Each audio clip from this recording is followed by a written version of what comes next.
Today we're going to be talking about Shopify's plans and prices and the differences between those plans.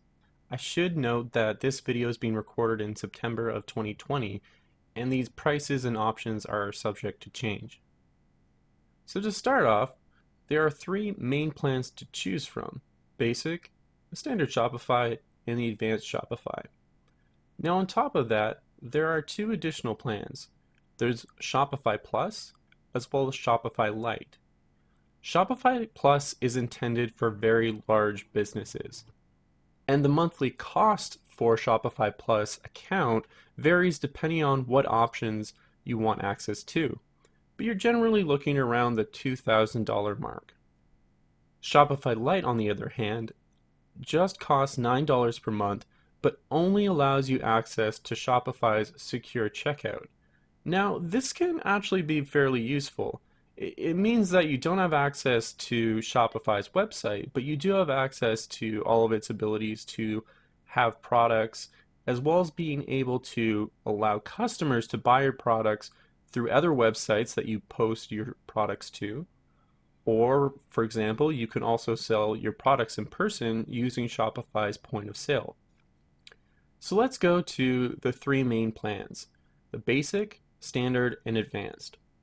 So I'll go through the different options and talk about the differences between the plans. So first off, Shopify gives you a website. They allow you to have unlimited products. However, we then get to staff accounts. Now, staff accounts are accounts that are in addition to your own admin account. So if you want to have two other people that are helping out, perhaps somebody's involved in marketing and you want to restrict their access to the marketing side of things, somebody else is managing stock, then you can limit them to stock, or maybe you don't want to give them full permission to access anything, who knows. So with the basic Shopify plan, you have access to two extra accounts. The standard, you have access to 5, and with the advanced, you have access to 15 additional accounts. Now, you'll always be provided 24/7 support. Shopify is pretty decent about that. You'll have access to additional sales channels, so this includes things like Facebook Marketplace, putting a buy button on a different online store. There are many different outlets, but it varies depending on what country you're located in. The next option we have is locations.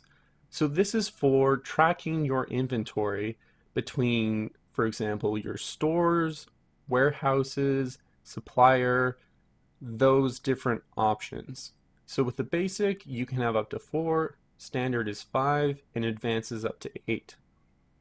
So for manual order creation, this allows you to create orders for the customer. So this is useful for the Shopify point of sale, or for creating orders for customers that you've received emails from, those sort of options. Every store has access to discount codes. They've got a free SSL certificate, which is actually very, very good. So for those that don't know, an SSL certificate means that your website is a trusted, secure site. It's better encrypted. So any website that you go to that's secure, you'll see that it's HTTPS, and there's usually a lock sign that shows that it's secure. Next, we have abandoned cart recovery. If a customer goes to your store, adds items to their cart, but doesn't complete the checkout process, you'll be able to see that and reach out to the customer directly. Every option allows you to create gift cards. Then we start to get into differences. So in your basic plan, you do have access to some basic reports in terms of profits, marketing, a couple of them, usually good enough for a smaller business. The advanced report builder, which is included on the standard Shopify, gives you much more advanced statistics and analytics about what's going on in your store. Now, the advanced Shopify plan gives you all the options of the previous two plus more, as well as allowing you to create your own custom reports. The next big difference is whether you have access to third-party calculated shipping rates or not. So let me explain this a little bit more deeply.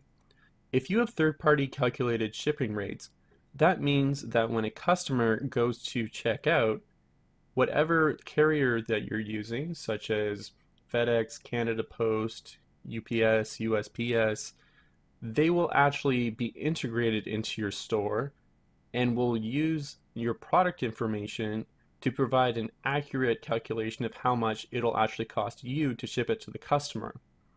You can also edit this option so that you add on an extra flat amount or an extra percentage amount to make sure that you've properly covered your shipping costs. Even though only the advanced Shopify plan has access to third-party calculated shipping rates, you can actually add it to both the basic plan as well as the advanced plan. Now, this comes at a fee. So to add it to either the basic or standard is going to cost you $20 a month. But if you decide to pay for your entire plan for a year, it's included for free. So that's one thing to note because carrier calculated shipping is very useful for a starting business. For actually purchasing shipping for your products, you do get a discount based on what provider you're using in your location. So for example, in Canada here, you have access to Canada Post, and to actually purchase shipping for your product costs you less and less depending on how high up your plan goes. So this means that you can purchase your shipping directly from Shopify, and then you can print that shipping label out, put it on the box, and then drop it off at the post office. It's all good to go. The next section we have is Shopify Payments. So this is Shopify's checkout. So for each plan increase, you get a lower and lower cost from Shopify's end in terms of how much they charge you per transaction. So you can see the different options there. I'm not going to go through them, but you can see that they lower down with every option. Now, if you don't want to use Shopify Payments, if you want to use a different payment gateway, you can still do that. However, Shopify adds a certain percentage on top of that just because you're not using their service. So if you're using a different checkout gateway and let's say it costs you 2.5% to use that other payment provider, then Shopify is going to charge you an additional 2% on top of that. So you're looking at 4.5% of the transaction being taken by the payment provider and by Shopify Payments. For Shopify's point of sale, all plans have access to the Shopify POS Lite, which means that you are able to use a point of sale to sell your product in person, but you're very limited in your options. So it's fully functional, very useful if you are a startup, a single person, but it doesn't give you access to essential things such as multiple staff accounts, logins, analytics. There are many options that are available. And to do that, you're going to have to add an extra $89 on top of whatever plan you're currently using. So if you actually do have a brick and mortar store, you're going to need to add that extra bit on top. There you go. That's all there is you need to know about Shopify's different plans and pricing. Looking to improve your store? Hire a geek. We offer individual store optimizations, one-on-one training, as well as workshops. Check out the description below for more information.